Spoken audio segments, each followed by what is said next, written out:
Hello and welcome to Civil Discourse Now. I'm Mark Small. I'm Paul Ogden. We're here on a very beautiful August 18th morning, 2012. How are you doing, Paul? I'm doing fine. How you doing, Mark? I'm just mad as hell. You are mad? What are you mad at, Mark? I am mad because I read today that the state of Indiana is going to privatize or intends to privatize our lottery. So did you read that in the Indianapolis Star or weekly or daily publication that we get?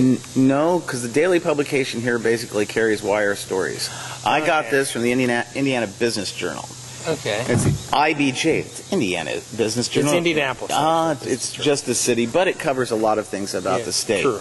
The scoop is Indiana has, the Lottery Commission has hired a management firm to set up means by which they would outsource or privatize certain aspects of the lottery for 15 years on a 15-year contract. I was not aware of that. They've already hired a management firm to look into privatization.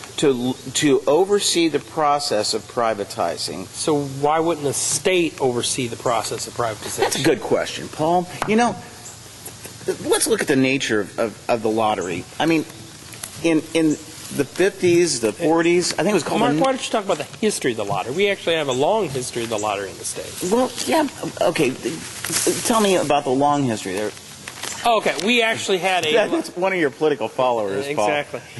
We had a lottery back in the approximately 1850s. We had a lottery, and it paid for some improvements, and they eventually got rid of it. The state went almost bankrupt, and we got rid of the lottery, and the lottery came back in approximately 1980s. They had to actually pass a constitutional amendment to overturn the ban on the lottery that was adopted in the on any kind of gambling was adopted in the 1850 Constitution. 1851. 1851, actually. It was.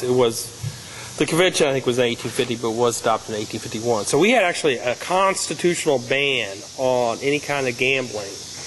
That got overturned, and we ended up with the lottery in the late 1980s, I believe. It was under a governor's name. I can't say that because he actually, the person you can't say, Evan Bayh,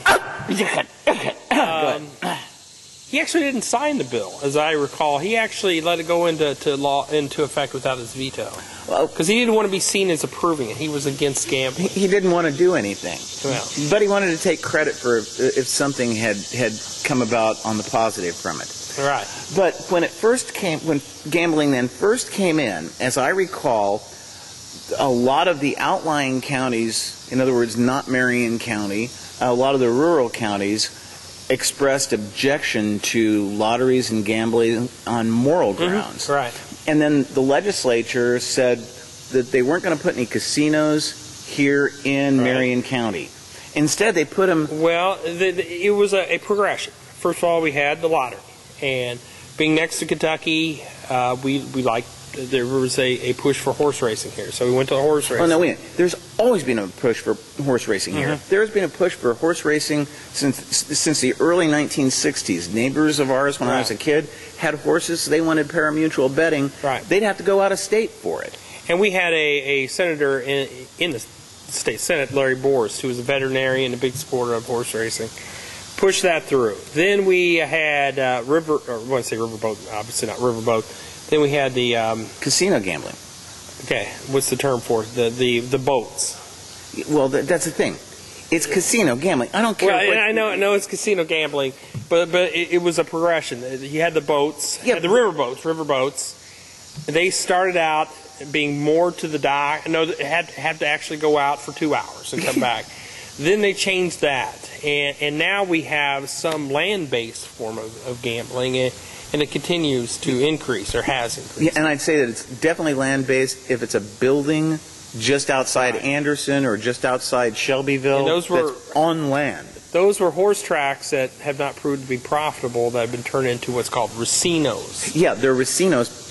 The reason that they weren't profitable as horse racing tracks was because if gambling is the only form of gambling that people have legally is horse racing, they're going to bet on horses. Right. A lot of people don't necessarily like horse racing as such, but they'll bet on the numbers of the horses going around.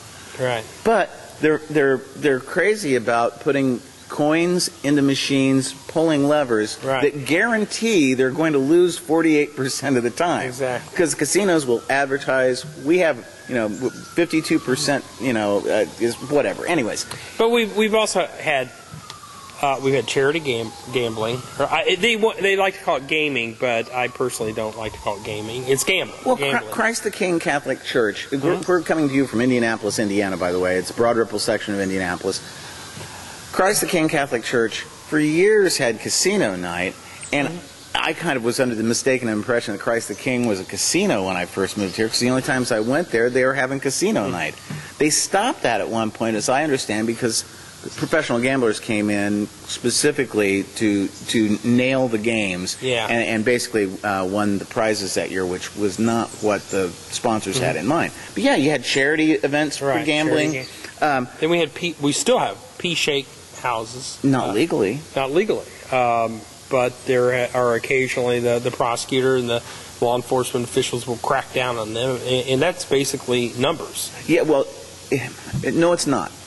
Pea-shake houses use cubic kind of rolling things, not dice. I mean, that's why they're called pea-shake. They're not six-sided cubes that people throw out. They're multi-shaped.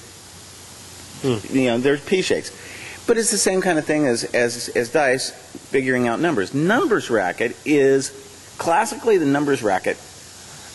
You bet your numbers and the drawing would be like Saturday, or the determination of the numbers would be on Saturday. Whatever the point was, they'd either use specific indicators from the Dow Jones Stock Exchange, like specific stocks, how they'd end that day, or whatever gauge it was something that nobody presumably could predict, and that's what your numbers would be for the numbers racket.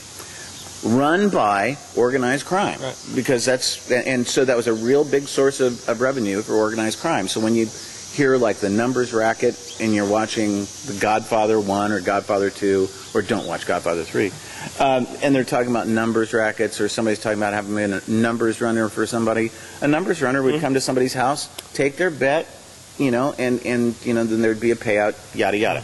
Okay, well, part of the reason that the state became involved in gambling was to remove organized crime and that element from gambling, and the state could have control of it and also benefit from the revenue that went to those private hands. And in the way the lottery first evolved, the modern lottery, they had an air chamber where ping pong balls kind of went around with numbers on them, and then they'd pop up into, and some of the states still do it, they'd get the numbers up like that, and you'd have 5 or 6 numbers, and then Powerball came in, so Powerball was a separate number, red ball in its own chamber.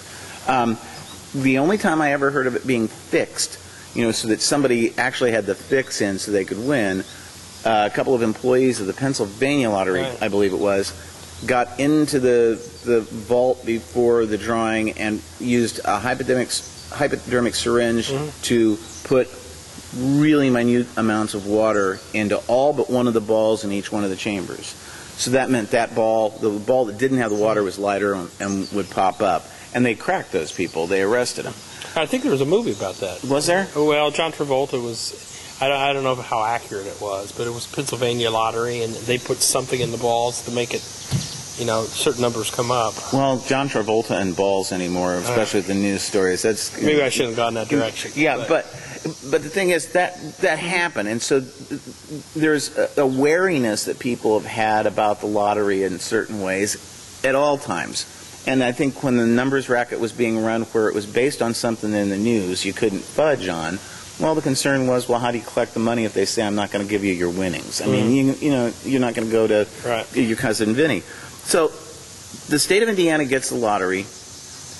It was all supposed to go towards education, wasn't it? No, actually, no. That is commonly thought but it was actually to go towards capital improvements in the city. Things like, originally, the lottery money would go into a fund, and the state legislators would get so much money. It's called a Build Indiana Fund. They would get so much money they could hand out checks in their district. And if you're a member of the majority party in the Senate, you got a certain amount. Minority party in the Senate, you got a certain amount. And the House got a smaller amount because there's more House members. And they could actually go around the district and say, oh, okay, you guys need new computers for your for the school. Here's the check. And they could actually do that. And that's where the lottery money was going. Lottery money, people commonly thought it was to go to education, but it wasn't. And one of the reasons why any kind of gambling revenue goes up and down.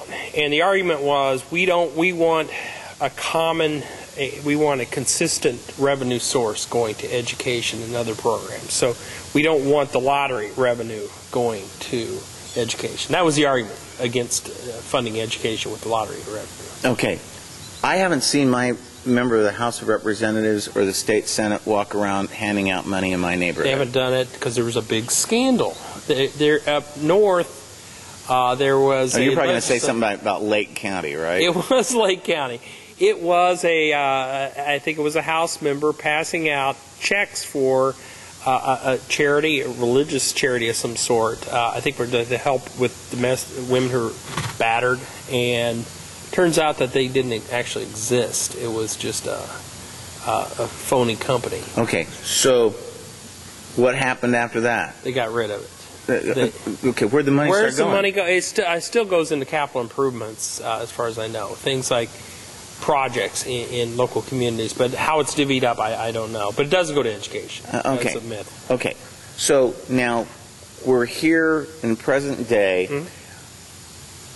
About a year and a half ago, they had several news items about the headquarters of the Indiana Lottery Commission. They went into new headquarters. They had luxury offices. They had several coffee bars. And they had exercise equipment. And just as I said, I don't have a problem with exercise equipment. Just as I said a few minutes ago, I think that they should privatize the coffee bars. That means going down to Starbucks or to a local coffee maker and buying your coffee yourself. Right, and very lavish office, lavish furniture, and an enterprising reporter did a story on it, and it wasn't. Again, it was not the local newspaper, daily newspaper, who I'm sure probably had the story. They just didn't cover it. A channel, I think 13, did the story and broke the story, and it got a lot of negative publicity. So, Hoosier Lottery, I think, is operated not technically as a state agency, but sort of as a quasi-governmental entity. I'm not 100% sure it's a strictly government agency, strict government agency. We'll find out during break to make sure, but here's the thing. If we're dealing with a public entity, the lottery, there's virtually no overhead for it. I mean, it's not like a product that you have to produce. Yeah, you should have. I started wondering, do they still do the ping pong balls in Indiana? I don't know. I don't think so. They used to have a TV show too. Yeah, every week they'd come on one of the local channels, and it was a very popular show when it started. Apparently, the ratings went down though. Well, apparently the ratings went down. Was that about the same time as they decided to change the method by which they chose the numbers?